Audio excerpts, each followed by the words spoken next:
जय हिंद प्यारे साथियों, स्वागत है आप सभी का झारखंड माटी एजुकेशनल प्लेटफॉर्म पे। तो आइए कंप्यूटर की अगली टॉपिक हम लोग पढ़ने वाले हैं, जिसका नाम है कंप्यूटर की संरचना। ये कंप्यूटर का दूसरा चैप्टर आज हम लोग पढ़ रहे हैं। पहला कंप्यूटर एक परिचय हम लोगों ने देख लिया है। अगर आपने उस वीडियो को नहीं देखा है तो उस वीडियो को जरूर देख लीजिएगा। चलिए शुरुआत करते हैं आज के सेशन को बिना किसी देरी के।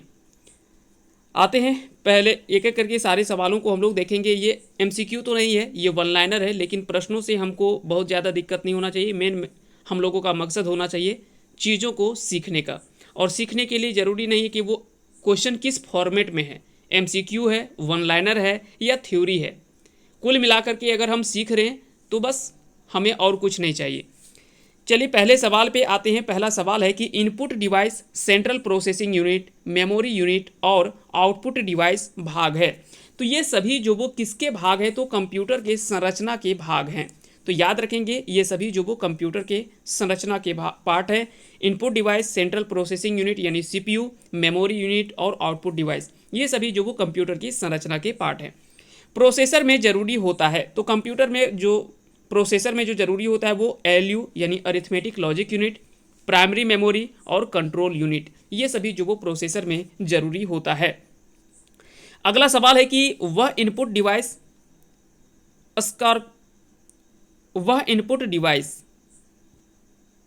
थोड़ा सा यहाँ पे टाइपिंग मिस्टेक है, कोई बात नहीं, यहाँ पे देख लीजिएगा, इसका थोड़ा सा यहाँ पे टाइपिंग एरर है ना। इसके द्वारा उत्तरमाला, है ना, वह इनपुट डिवाइस जिसके द्वारा अध्यापक के द्वारा उत्तरमाला यानी आंसर शीट की जांच जो वो करने में उपयोग किया जाता है।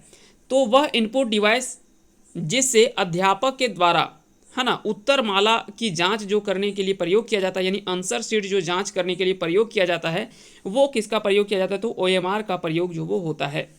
सीपीयू को किसके नाम से भी जाना जाता है, तो सीपीयू को माइक्रो प्रोसेसर के नाम से भी जाना जाता है। अगला सवाल है कि सीपीयू को कंप्यूटर का क्या कहा जाता है, तो कंप्यूटर का मस्तिष्क या कंप्यूटर का दिमाग भी कहा जाता है, या कंप्यूटर का ब्रेन कहा जाता है। यहाँ से कई बार सवाल यह भी पूछा गया है।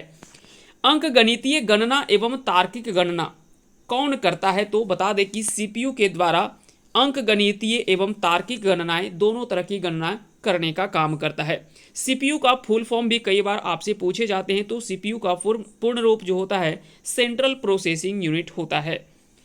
निविष्ट युक्ति यानी इनपुट डिवाइस, अब देखिए यहाँ पे हिंदी काफ़ी शुद्ध हिंदी लिखा हुआ है, तो ऐसे में जब आप कंप्यूटर को चैप्टर को पढ़ रहे होते हैं तो वहाँ पे इंग्लिश जो वर्ड होते हैं वो आपको ज़्यादा अच्छा सेंस देता है समझने के लिए। इसलिए आप हिंदी और इंग्लिश दोनों भाषाओं का प्रयोग करते हुए ही आप कंप्यूटर पढ़ें तो आपके लिए ज़्यादा आसान होगा। निविष्ट युक्ति यानी इनपुट डिवाइस द्वारा आंकड़ा यानी डाटा और निर्देशों को कंप्यूटर में किया जाता है, तो वह प्रविष्ट किया जाता है, जिसको इंटर कहा जाता है। अब देखिए हिंदी से आपको समझ में नहीं आ रहा है, लेकिन इंग्लिश का इंटर वर्ड आपको आसानी से समझ में आ गया। अंक गणितीय गणना और तार्किक गणना का काम करता है अरिथमेटिक लॉजिक यूनिट, है ना। अरिथमेटिक लॉजिक यूनिट जो वो अंक गणितीय एवं तार्किक गणना का काम करता है। अगला सवाल है कि किसका कार्य कंप्यूटर के इनपुट एवं आउटपुट उपकरण को नियंत्रण में रखना है, तो कंट्रोल यूनिट का जो कार्य होता है वो कंप्यूटर के इनपुट और आउटपुट उपकरण को नियंत्रण में रखना इसका मुख्य कार्य होता है। कीबोर्ड कितने प्रकार के होते हैं, तो कीबोर्ड मुख्य रूप में दो प्रकार के होते हैं, सीरियल और पैरेलल, है ना। ये दो प्रकार के कीबोर्ड होते हैं, सीरियल कीबोर्ड और पैरेलल कीबोर्ड। कंप्यूटर स्मृति यानी मेमोरी प्रकार किसी भी निर्देश, सूचना अथवा परिणाम को क्या करता है, तो संचित करना होता है। कंप्यूटर मेमोरी में किसी भी प्रकार के, है ना, किसी भी प्रकार के निर्देश या सूचना को अथवा परिणाम को संचित करना होता है, तो इसका सही आंसर हो जाएगा संचित करना होता है। सहायक स्मृति का उपयोग मुख्यतः किसको एकत्रित करने हेतु किया जाता है, तो सहायक स्मृति का सही उपयोग जो है वो मुख्यतः बैकअप आंकड़ा यानी बैकअप डाटा को एकत्रित करने हेतु इसका प्रयोग किया जाता है। पेन ड्राइव को क्या कहते हैं, तो पेन ड्राइव को यूएसबी फ्लैश ड्राइव भी कहा जाता है पेन ड्राइव को। कंप्यूटर की मुख्य स्मृति का अन्य नाम क्या है, तो कंप्यूटर की मुख्य स्मृति का जो अन्य नाम है वो है प्राइमरी मेमोरी। वह स्मृति, अब स्मृति यहाँ पे बार बार आ रहा है तो याद रखेंगे, इसको इंग्लिश में मेमोरी कहा जाता है, जो कि आप अच्छे से समझते हैं। तो कहता है कि वह मेमोरी जिसका एक्सेस टाइम सबसे निम्न होता है उसे क्या कहा जाता है, तो उसे कैश मेमोरी कहा जाता है ना, कैश स्मृति कहा जाता है। हिंदी में थोड़ा सा होता है कठिनाई, इसलिए आप इंग्लिश को भी आप ध्यान रखें, इसीलिए हम लोगों ने हिंदी इंग्लिश दोनों रखने का प्रयास किया है ताकि चीज़ें आप आसानी से समझ सकें। अगला सवाल है कि हार्ड डिस्क के आंशिक ट्रैक का घनत्व सबसे बाहरी ट्रैक के घनत्व से कितना होता है। तो हार्ड डिस्क का जो आंशिक ट्रैक का घनत्व होता है वो सबसे बाहरी ट्रैक के घनत्व से अधिक होता है, तो इसका आंसर हो जाएगा अधिक होता है। फाइलों और फोल्डरों को कंप्यूटर हार्ड डिस्क पर किसके संरचना के रूप में या किस संरचना के रूप में व्यवस्थित किया जाता है, तो ट्री संरचना के रूप में व्यवस्थित किया जाता है। कॉम्पैक्ट डिस्क में यानी सीडी जो है वो कॉम्पैक्ट डिस्क यानी सीडी का आकार होता है। तो बता दें कि कॉम्पैक्ट डिस्क यानी सीडी का जो आकार होता है वो गोल आकार का होता है। एक कॉम्पैक्ट डिस्क में किस तकनीक का प्रयोग किया जाता है, तो एक कॉम्पैक्ट डिस्क में लेजर तकनीक का प्रयोग किया जाता है। तो लेजर तकनीक का प्रयोग जो है वो कॉम्पैक्ट डिस्क में किया जाता है। एक कॉम्पैक्ट डिस्क यानी सीडी में आंकड़ा यानी डाटा भंडारण पद्धति होती है। तो एक कॉम्पैक्ट डिस्क में आंकड़ा जो भंडारण पद्धति होती है वह प्रकाशिक होती है, तो इसका आंसर याद रखेंगे, यह प्रकाशिक होती है। इंडेक्स होल संबंधित है। इंडेक्स होल किससे संबंधित है, तो यह फ्लॉपी डिस्क से संबंधित है। डिजिटल वर्सेटाइल डिस्क होती है। डिजिटल वर्सेटाइल डिस्क क्या होती है, तो यह रैम होती है। ब्लू रे डिस्क एक क्या है, तो ब्लू रे डिस्क जो है वो एक डाटा संग्रहण प्रणाली है। ब्लू रे क्या है, तो ब्लू रे जो है वो एक डाटा संग्रहण प्रणाली है। कंप्यूटर प्रणाली में सीडी रोम द्वारा प्रदर्शित किया जाता है। तो कंप्यूटर प्रणाली में सीडी रोम के द्वारा ऑप्टिकल डिस्क को प्रदर्शित किया जाता है। तो याद रखेंगे कंप्यूटर प्रणाली में सीडी रोम द्वारा ऑप्टिकल डिस्क को प्रदर्शित किया जाता है। अगला सवाल है कि कंप्यूटर में लगे अन्य उपकरण अथवा प्रिंटर द्वारा उत्पन्न ध्वनि क्या कहलाती है, तो वह कहलाती है व्हाइट नॉइस। क्या कहलाती है, व्हाइट नॉइस इसे कहा जाता है। प्रदर्शन कार्ड है। प्रदर्शन कार्ड क्या है, तो एक होता है वीजीए और दूसरा है ईजीए। वीजीए का फुल फॉर्म होता है वीडियो ग्राफिक्स एरे और ईजीए का फुल फॉर्म होता है इनहेंस्ड ग्राफिक्स एडेप्टर।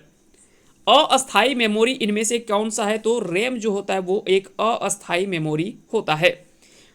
परिवर्तित डाटा को संचित करने में उपयोग किया जाता है। तो परिवर्तित डाटा को संचित यानी स्टोर करने में जिसका उपयोग किया जाता है उसे ईईप्रोम कहा जाता है ना, ईप्रोम कहा जाता है।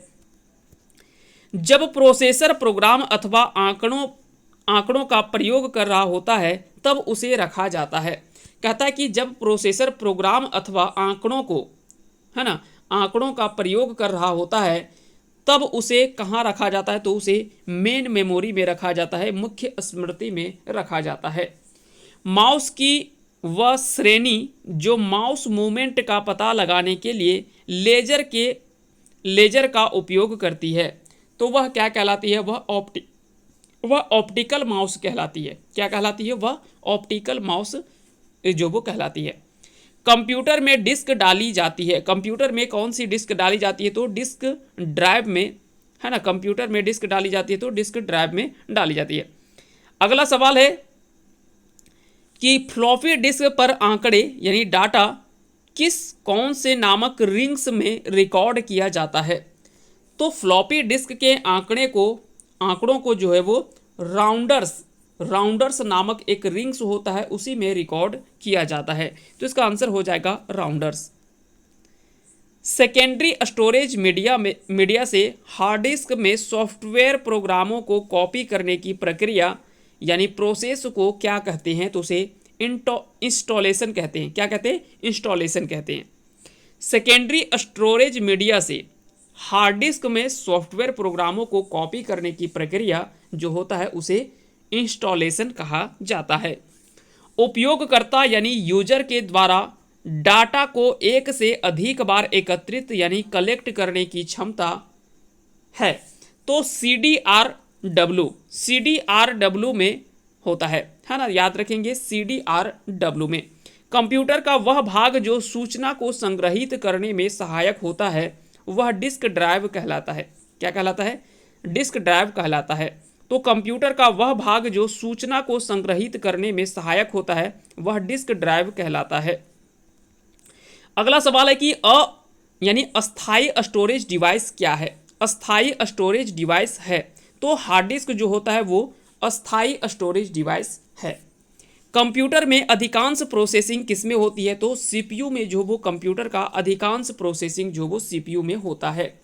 सीपीयू क्या है? तो सीपीयू जो वो एक प्रोसेसिंग युक्ति है। कंप्यूटर का सबसे महत्वपूर्ण हिस्सा कौन सा होता है? तो सीपीयू जो है वो कंप्यूटर का सबसे महत्वपूर्ण हिस्सा होता है। एक बुनियादी कंप्यूटर सिस्टम पेरिफेरल डिवाइसों में किसमें शामिल, कौन सा शामिल नहीं होता है? कहता है कि एक बुनियादी कंप्यूटर सिस्टम पेरिफेरल डिवाइसों में कौन सा शामिल नहीं होता है? तो सीपीयू इसमें शामिल नहीं होता है। सीपीयू को मुख्यतः कितने भागों में बांटा जा सकता है? तो सीपीयू को मुख्य रूप में 3 भागों में बांटा गया है। एएलयू यानी अरिथमेटिक लॉजिक यूनिट, एक होता है सीयू कंट्रोल यूनिट और एक होता है एमयू, है ना। तो आप लोग कमेंट करके बताइएगा कि एमयू का अर्थ यहाँ पे क्या है। आप इसका फुल फॉर्म आप कमेंट बॉक्स में हमें लिख दीजिएगा। सीपीयू में आंतरिक स्टोरेज यानी इंटरनल स्टोरेज के लिए होता है। तो सीपीयू में आंतरिक स्टोरेज यानी इंटरनल स्टोरेज के लिए उसमें से रजिस्टर होता है। तो याद रखेंगे रजिस्टर उसमें से शामिल होता है। इनपुट का आउटपुट में रूपांतर किया जाता है। तो कहता है कि इनपुट का आउटपुट में रूपांतर सीपीयू के द्वारा किया जाता है ना। तो इनपुट का आउटपुट में रूपांतर जो वो किसके द्वारा किया जाता है? तो सीपीयू के द्वारा यह कार्य किया जाता है। कंप्यूटर के कार्य करने की गति को मापते हैं तो मेगाहर्ट्ज में मापा जाता है ना। मेगाहर्ट्ज में जो वो मापा जाता है कंप्यूटर के कार्य करने की गति को। सीपीयू की गति को किस में मापा जाता है? तो सीपीयू की गति को हर्ट्ज, मिप्स और एमएफ्लॉप्स, है ना, मैफ्लॉप्स कहा जाता है जिसको, है ना। तो याद रखेंगे सीपीयू की गति को हर्ट्ज, मिप्स और मैफ्लॉप्स। तो ये सभी में जो वो कंप्यूटर के सीपीयू की गति को मापा जाता है, जबकि कंप्यूटर के कार्य करने की गति को मेगाहर्ट्ज में मापा जाता है। किसी कंप्यूटर में जोड़ने, तुलना करने और मिलाने के कार्य होते हैं तो वो सीपीयू चिप में होते हैं। याद रखेंगे यह सभी कार्य जो वो सीपीयू चिप में होते हैं। कैश में से वर्ड को हटाते ही मुख्य स्मृति को अद्यतन यानी अपडेट करने की विधि को क्या कहते हैं? कहता है कि कैश में से, है ना, जो कैश मेमोरी होता है उसमें से, कैश मेमोरी में से, है ना, जो कैश होता है उसमें से वर्ड को हटाते ही मुख्य स्मृति यानी मेन मेमोरी को अद्यतन यानी अपडेट करने की विधि को क्या कहते हैं? तो उसे राइट बैक कहते हैं। क्या कहते हैं? उसे राइट बैक कहा जाता है। अगला सवाल है कि कैश मेमोरी कार्य करती है। तो कैश मेमोरी जो वो सीपीयू और रैम के मध्य कार्य करता है ना। सीपीयू और रैम के मध्य में ही कैश मेमोरी कार्य जो वो करती है। अगला सवाल है कि फ्लैश ड्राइव क्या है? तो फ्लैश ड्राइव जो वो EEPROM है। तो EEPROM का भी पूर्ण रूप आपको याद रखना है। इसके पिछले वीडियो में हमने सबका फुल फॉर्म जो वो बता दिया है। अगर आपने नहीं देखा है उस वीडियो को जरूर देख लीजिएगा। पिक्सल होते हैं तो पिक्सल क्या होते हैं? तो पिक्चर का एक सबसे छोटा भाग जो वो पिक्सल कहलाता है ना। तो पिक्चर का सबसे छोटा भाग ही पिक्सल होते हैं। EEPROM का उदाहरण है। EEPROM का इनमें से कौन सा उदाहरण? तो फ्लैश मेमोरी जो वो EEPROM का उदाहरण है। माइक्रो प्रोसेसर जो कंप्यूटर का मस्तिष्क होता है उसे और भी क्या कहा जाता है? तो उसे माइक्रोचिप भी कहा जाता है। तो माइक्रो प्रोसेसर जो कंप्यूटर का मस्तिष्क होता है उसे माइक्रोचिप भी कहा जाता है। ऐसी युक्ति जो कंप्यूटर यानी एक ऐसा डिवाइस जो कंप्यूटर में बाहर से जोड़ी जाती है उसे क्या कहते हैं? उसे हम लोग कहते हैं पेरिफेरल डिवाइस। पेरिफेरल युक्ति उसे कहा जाता है। ALU किसका भाग है? तो ALU जो है वो CPU का ही भाग है। कंप्यूटर के किस भाग को नर्व सिस्टम कहा जाता है? तो बता दें कि कंप्यूटर के कंट्रोल यूनिट जो भाग होता है कंप्यूटर का उसको नर्व सिस्टम भी कहा जाता है कंप्यूटर का। तो याद रखेंगे, ऐसे सवाल भी आपकी परीक्षा में पूछे जा सकते हैं। अगला सवाल है कि सीपीयू और इनपुट आउटपुट के बीच सिग्नलों के मूवमेंट को नियंत्रित करता है। तो सीपीयू और इनपुट आउटपुट के बीच में सिग्नलों के मूवमेंट को जो नियंत्रित करता है उसे कंट्रोल यूनिट कहा जाता है। कंप्यूटर के प्रत्येक प्रमुख हिस्से से जुड़े एकीकृत सर्किट को क्या कहा जाता है? तो कंप्यूटर के प्रत्येक प्रमुख हिस्से से जुड़े एकीकृत सर्किट को मदरबोर्ड कहा जाता है। तो इसका सही आंसर हो जाएगा मदरबोर्ड। मदरबोर्ड कंपोनेंट्स के बीच सूचना किसके माध्यम से संचरण करती है? तो मदरबोर्ड कंपोनेंट्स के बीच में यानी जो इंफॉर्मेशन जाता है वो मैसेज के माध्यम से संचरण करती है। तो इसका आंसर हो जाएगा मैसेज। अगला सवाल है कि सीवी कंप्यूटर बैकबोन कहा जाता है। तो सीवी कंप्यूटर बैकबोन किसे कहा जाता है? तो इसे मदरबोर्ड को कहा जाता है ना। तो मदरबोर्ड को सीवी कंप्यूटर बैकबोन कहा जाता है। मदरबोर्ड पर सीपीयू तथा मदरबोर्ड दूसरे पुर्जों को जोड़ता है सिस्टम बस से। तो इसका सही आंसर हो जाएगा सिस्टम बस। कंप्यूटिंग में एक मदरबोर्ड की बनावट और आकार को दिया गया शब्द है जिसे फॉर्म फैक्टर कहा जाता है। क्या कहा जाता है? फॉर्म फैक्टर कहा जाता है। एनालॉग सिग्नल को डिजिटल सिग्नल में परिवर्तित कर देता है। तो एनालॉग सिग्नल को डिजिटल सिग्नल में जो परिवर्तित कर देता है उसे मॉड्यूलेटर कहा जाता है। तो इसका सही आंसर हो जाएगा मॉड्यूलेटर। कम्युनिकेशन डिवाइस का एक उदाहरण है। तो कम्युनिकेशन डिवाइस का एक उदाहरण है जिसका नाम है मोडम। मोडम का पूरा नाम क्या है? तो मॉड्यूलेटर डीमॉड्यूलेटर इसका जो वो पूरा नाम है। कंप्यूटर प्रणाली में इलेक्ट्रॉनिक कंपोनेंट वाला थिन प्लेट या बोर्ड क्या कहलाता है? तो कंप्यूटर प्रणाली में इलेक्ट्रॉनिक कंपोनेंट वाला थिन प्लेट या बोर्ड जो होता है वह सर्किट बोर्ड कहलाता है ना। तो इसको सर्किट बोर्ड कहा जाता है। किसी कंप्यूटर का मुख्य सिस्टम बोर्ड होता है। तो किसी कंप्यूटर का मुख्य सिस्टम जो वो मदरबोर्ड होता है। कौन सा बोर्ड होता है? मदरबोर्ड जो वो किसी भी कंप्यूटर का मुख्य सिस्टम बोर्ड होता है। अगला सवाल है कि कंप्यूटर के सभी हार्डवेयर की जांच कौन करता है? तो बायोस। बायोस जो वो कंप्यूटर के सभी हार्डवेयर की जांच करता है।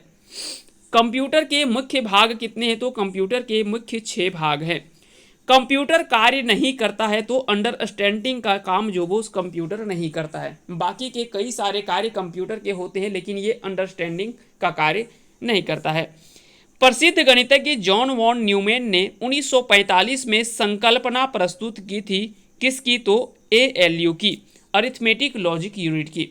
तो सवाल पूछा जा सकता है कि ALU की संकल्पना किसके द्वारा 1945 में प्रस्तुत किया गया था? तो जॉन वॉन न्यूमैन के द्वारा यह जो वो प्रस्तुत किया गया था। अगला सवाल देखते हैं। अगला सवाल है कि कंप्यूटर प्रणाली में अरिथमेटिक और लॉजिक यूनिट एक डिजिटल सर्किट होती है। तो कंप्यूटर प्रणाली में अरिथमेटिक और लॉजिक यूनिट जो वो एक डिजिटल सर्किट होता है। कंप्यूटर को निर्बाध विद्युत आपूर्ति सुनिश्चित करता है वह UPS होता है। रोम क्या है? तो रोम जो वो एक नॉन वोलेटाइल मेमोरी होता है। तो रोम क्या है? रोम एक रीड ओनली मेमोरी इसका फुल फॉर्म होता है रोम का, है ना। और रैम का होता है रैंडम एक्सेस मेमोरी। तो ये दोनों फुल फॉर्म भी आपको याद रखने। तो रोम क्या है? तो रोम जो होता है वो नॉन वोलेटाइल मेमोरी होता है जबकि रैम जो वो एक अस्थायी मेमोरी होता है। बिजली आपूर्ति यानी पावर सप्लाई बंद कर दिए जाने के बाद जो स्टोरेज अपना आंकड़ा रखती है उसे किस में आते हैं? तो वह नॉन वोलेटाइल स्टोरेज में आते हैं। तो वह कहाँ पे आते हैं? नॉन वोलेटाइल स्टोरेज में आते हैं। कौन सा एक प्रकार फ्लैश मेमोरी कहलाती है? तो EEPROM जो है एक प्रकार का फ्लैश मेमोरी कहलाती है। थोड़ी देर पहले पूछा गया था कि इनमें से कौन सा एक फ्लैश मेमोरी का प्रकार है? तो EEPROM हमने वहाँ पे देखा था। कंप्यूटर प्रणाली के लिए विस्तार क्षमता प्रदान करते हैं तो वो स्लॉट्स कहलाते हैं। विस्तार कार्ड किस में इंसर्ट किए जाते हैं? तो विस्तार कार्ड जो होता है वो स्लॉट में इंसर्ट किए जाते हैं। विभिन्न समस्याओं को हल करने का लचीलापन कंप्यूटर किस विशेषता को प्रदर्शित करता है? तो बहुविज्ञता यानी वर्सेटिलिटी के लिए जो वो विशेषता को जो वो प्रदर्शित करता है, यानी बहुविज्ञता, है ना, वर्सेटिलिटी के लिए। अगला सवाल है कि बिना किसी थकान या त्रुटि के लगातार काम करना कंप्यूटर की उद्यमशीलता यानी डिलिजेंस को प्रदर्शित करता है। तो बिना किसी थकान के कंप्यूटर बिना थके, बिना रुके, बिना किसी गलती के लगातार काम करना कंप्यूटर की उद्यमशीलता को दर्शाती है, प्रदर्शित करती है, जिसको डिलिजेंस कहा जाता है ना।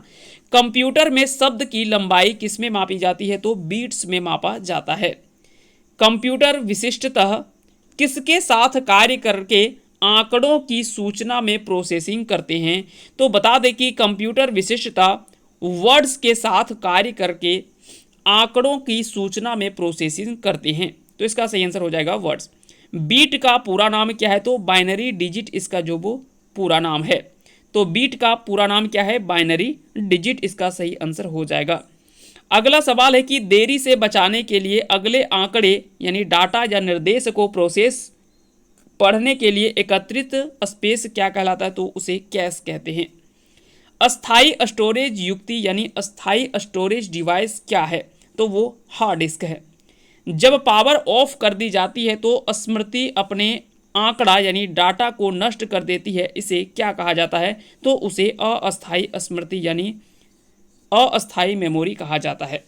अब देखिए, कहता है कि जब पावर ऑफ कर दी जाती है तो स्मृति अपने डाटा को नष्ट कर देती है, तो वही तो कहलाता है अस्थाई मेमोरी। कहता है कि यदि प्रयुक्त यूजर को यानी यूजर को सीपीयू में तत्काल उपलब्ध सूचना को की जरूरत हो तो किसमें एकत्रित की जानी चाहिए? तो कहता है कि यदि यूजर को सीपीयू में तत्काल उपलब्ध सूचना की जरूरत है तो उसे रैम में एकत्रित यानी रैम में स्टोर करी जानी चाहिए। अगले सवाल पे आते हैं। अगला सवाल है कि द्वितीयक स्मृति यानी सेकेंडरी मेमोरी का अन्य क्या नाम है? तो इसे बाहरी स्मृति यानी एक्सटर्नल मेमोरी भी कहा जाता है। तो कई बार सवाल पूछा जाता है कि इनमें से एक्सटर्नल मेमोरी किसे कहा जाता है? तो प्राइमरी मेमोरी, सेकेंडरी मेमोरी, इस तरह के सवाल जो वो पूछे जाते हैं। तो याद रखिएगा, एक्सटर्नल मेमोरी यानी बाहरी स्मृति को जो वो सेकेंडरी मेमोरी भी कहा जाता है, यानी द्वितीयक स्मृति का ही अन्य नाम जो वो बाहरी स्मृति भी है। कंप्यूटर की अस्थायी स्मृति यानी परमानेंट मेमोरी कहलाती है। तो कंप्यूटर की जो परमानेंट मेमोरी होती है वो रोम कहलाती है। रोम में एकत्रित किए गए प्रोग्राम क्या कहलाते हैं? तो उसे फर्मवेयर कहा जाता है। तो याद रखेंगे, इसे फर्मवेयर कहा जाता है। वह तकनीक जिसमें प्रोसेस को मुख्य स्मृति यानी मेन मेमोरी से रिमूव किया जाता है तथा उसे सेकेंडरी मेमोरी में संचित किया जाता है, उसे क्या कहा जाता है? तो उसे कहा जाता है स्वैपिंग। क्या कहा जाता है? स्वैपिंग इसे कहा जाता है। अगला सवाल है कि मेमोरी में उपस्थित डेटा को पुनः प्राप्त करने की प्रक्रिया को क्या कहा जाता है? तो इसे रीड आउट तथा रीड फ्रॉम कहा जाता है। तो मेमोरी में उपस्थित डेटा को पुनः प्राप्त करने की प्रक्रिया को रीड आउट तथा रीड फ्रॉम कहा जाता है। ब्लैक बॉक्स का संबंध किससे है? तो ब्लैक बॉक्स का संबंध जो है वो इनकैप्सुलेशन से संबंधित है। तो ब्लैक बॉक्स का संबंध इनकैप्सुलेशन से संबंधित है। द्विध्रुवीय उपकरण यानी बाइपोलर डिवाइस की आवश्यकता होती है। तो बाइपोलर डिवाइस की आवश्यकता क्यों होती है? तो कैश मेमोरी तथा माइक्रो प्रोग्राम के निर्माण में बाइपोलर डिवाइस का प्रयोग जो वो या इसकी आवश्यकता होती है। वह रैम जिस पर डाटा केवल एक बार अंकन किया जाता है उसे प्रोम कहा जाता है। उसे क्या कहा जाता है? प्रोम कहा जाता है। कहता है कि वह रोम, है ना, रोम हो जाएगा यहाँ पे, वह रोम जिस पर डाटा केवल एक बार अंकन किया जाता है तो वह प्रोम कहलाता है। अगला सवाल है कि स्थैतिक रैम यानी स्टैटिक रैम तथा डायनेमिक रैम से फास्ट होती है क्योंकि एस रैम जो होता है ना, डी रैम जो में जो है वो कैपेसिटर का प्रयोग होता है। तो याद रखेंगे, स्टैटिक रैम जो वो डायनेमिक रैम से फास्ट होती है क्योंकि डी रैम में कैपेसिटर जो वो का प्रयोग जो वो होता है। कंप्यूटर की अस्थायी मेमोरी कौन सा है? तो कंप्यूटर की अस्थायी मेमोरी जो वो रैम है। कहता है कि जब प्रोसेसर प्रोग्रामों और डाटा का प्रयोग कर रहा होता है तब उन्हें संचित किया जाता है, तो तब उन्हें मेन मेमोरी में संचित किया जाता है, मेन मेमोरी में संचित किया जाता है। कंप्यूटर की स्मृति का मापन किया जाता है, तो कंप्यूटर की स्मृति यानी मेमोरी का मापन जो किया जाता है वो बीट्स के द्वारा उसका मापन जो वो किया जाता है। तो ये मुख्य रूप में आज का जो वो सेशन था। उम्मीद करते हैं कि सारे सवाल आपको अच्छे से समझ में आया होगा और सवाल आपको जो वो अच्छा लगा होगा।